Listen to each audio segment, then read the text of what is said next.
Hello, how are you guys doing today? This is Brayton, and today's video is going over Dutasteride and its effects on the skin. Does it have a positive effect on the skin? Does it have a negative effect on the skin? Does it affect acne? Does it affect skin aging? And etc. We'll be kind of going over some studies today on some backings of maybe how Dutasteride may affect the skin, and some other things as well when it comes to dermatology in general, when it comes to Dutastride's mechanism of action. So yeah, anyways, let's just hop right on in. So first off, what is Dutasteride? Well, Dutasteride is a 5-alpha reductase inhibitor that inhibits the type 1 and the type 2 isoenzymes of 5-alpha reductase. Dutasteride is usually prescribed for benign prostatic hyperplasia, but it's also used for hair loss treatments as well from androgenic alopecia. So in general, how is this going to affect the skin and usual mechanisms?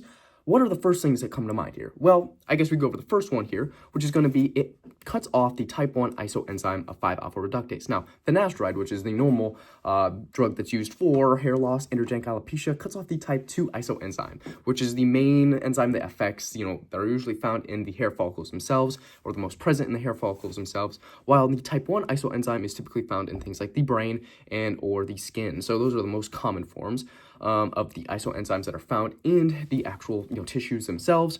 So when Dutasteride cuts off the type 1 isoenzyme while finasteride does not, that's why Dutasteride may have a positive effect on the skin. That's what's thought out to be, at least. So the reason why is, well, androgens, especially dihydrotestosterone, since dihydrotestosterone is about 10 times more androgenic than testosterone in general when it comes to an androgen level.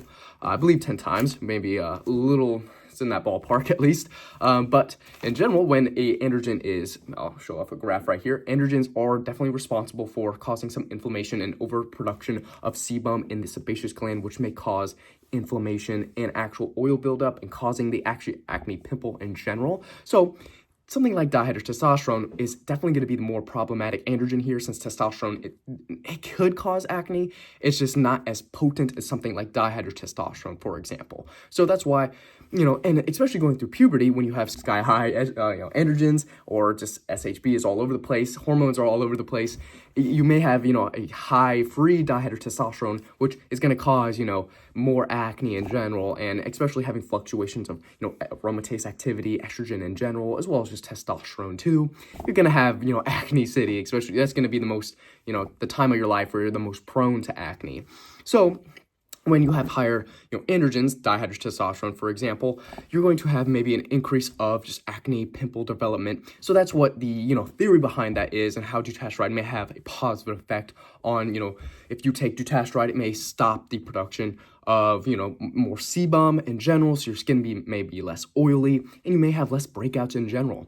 That's like, a big theory, and a lot of people have a lot of anecdotes behind this. Now, we don't have the most evidence on this, so, it's a lot of just anecdotal findings at the end of the day here. So, in my opinion, in my anecdote, I've been taking Dutasteride for a while now. I'm on a high dose of Dutasteride, and I've had way less breakouts on my body, especially. I do still have, some breakouts on my face, and, a big one is like, not the best diet, for example. I do, have a lot of, cheat meals, and I eat a lot of greasier foods, so it's gonna affect my, acne at the end of the day. And, some people are pretty sensitive to when it comes to, certain foods that cause breakouts and this or that. And there's a lot of different things that fall into play when it comes to acne here. But when it comes to Dutasteride, that's the main theory, that it decreases the dihydrotestosterone or completely cuts off the dihydrotestosterone, the iso-1 enzyme, so it may help with, stopping breakouts and or acne development, pimple development in general. Obviously, we don't have the most evidence on that, so it's not, set in stone that Dutasteride is going to help with acne, but it may. It depends, though, what actually gives you breakouts. What, your dermatologist, is saying that your skin is the most sensitive to, what is causing your acne in general. Because there's not just one reason or one thing that causes your acne. There are many different things, or it could be just one. Just it kind of depends here. And usually you should talk to your dermatologist when it comes to, what is the main root of your acne. Now, another theory as well when it comes to Dutasteride helping with acne, or not actually just acne, but actually just skin elasticity in general, or just skin quality, anti-aging in the skin that Dutasteride may help with, is due to its effects on increasing the aromatase activity or increasing estrogen in general. This is because due to the cutting off of the 5-alpha reductase enzymes, both 1 and 2, you're going to have an increase in aromatase activity, so that's an increase of estrogen, as well as the testosterone as well. For testosterone, well, we'll pull up a study here, even though this is a study for rats, so obviously take it with a grain of salt. But as you can tell, with the testosterone group here, if there is treated with just testosterone, they're going to have an increase of collagen synthesis. With the estrogen group here, it's going to have an increase of elastin synthesis. So obviously testosterone has its own benefits when it comes to skin health. While dihydrotestosterone seems to lack in those categories when it comes to collagen synthesis and elastin synthesis, while estrogen and testosterone just kind of triumph, though. They just seem to be like the better hormones when it comes to actual skin health in general. So when dutasteride increases something like estrogen, it's going to have an increase on elastin synthesis, as well as, an increase of testosterone, which may have an increase of collagen synthesis. And other mechanisms as well, the downstream benefits of other estradiols, estrone, stuff like that, which are going to be skin positive. They're going to have a positive outcome on your skin, as well as your hair too. So that's also something that falls into play. And when you have a cutoff of dihydrotestosterone, it just seems that at the end of the day, that dihydrotestosterone just kind of gets in the way when it comes to these better hormones that are going to actually have a net benefit on your actual skin. Dihydrotestosterone may be important during puberty for secondary male characteristics. It's just not the best when it comes to, long term, when it comes to your skin health and hair health long term. So yeah, that's another theory on how dutasteride may actually help with skin elasticity, skin health for long term, anti-aging on the skin, as well as the acne too. Now, in general, when you have heightened estrogen and testosterone, you're going to have better skin quality in general. Even if you do have, dihydrotestosterone present, you're still going to have better skin in general. And this is just due to because you have high estrogen, you have high, testosterone as well. And of course, when those things are higher, you're going to have, better outcomes in general. For example, this older medical article that just kind of proves that, I guess. It shows that even things like HRT can have an increase of just collagen synthesis in general, elastin synthesis, or just collagen levels.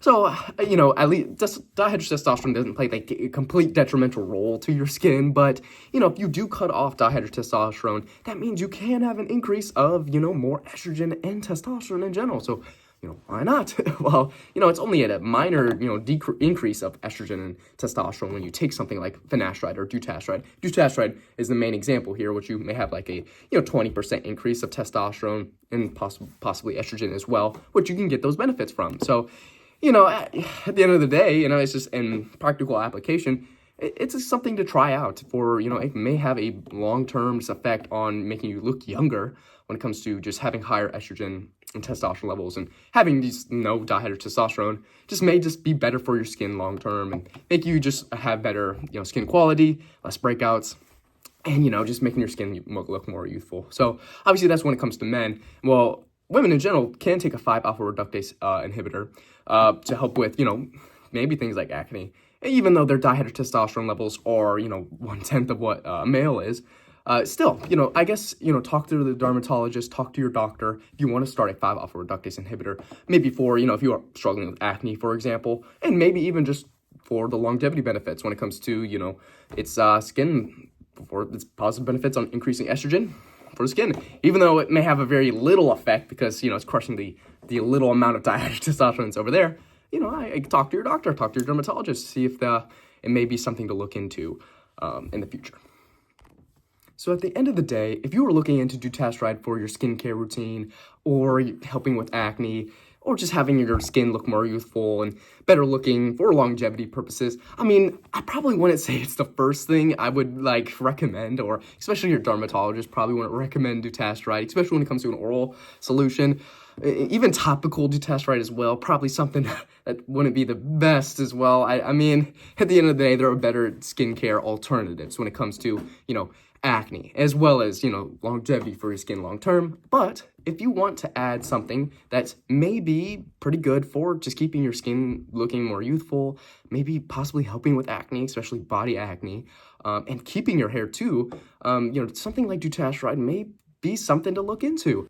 So that is going to wrap up today's video on dutasteride and its effects on the skin. If you guys want to share any anecdotes that you guys had when it comes to dutasteride, finasteride as well, and any skincare routines and just skincare products in general, feel free to leave down in the comments below and just share what you've kind of experienced when it comes to 5-alpha reductase inhibitors, as well as just other skincare products. and anything you've just experienced in general. So yeah, anyways, I think that's gonna wrap up today's video. If you guys enjoyed, feel free to leave a like and comment, or if I'm wrong about anything, or if you guys want to add anything, of course, feel free to leave in the comments down below. All comments help the algorithm. And yeah, so anyways, if you guys enjoyed, and I'll see you guys later. Bye.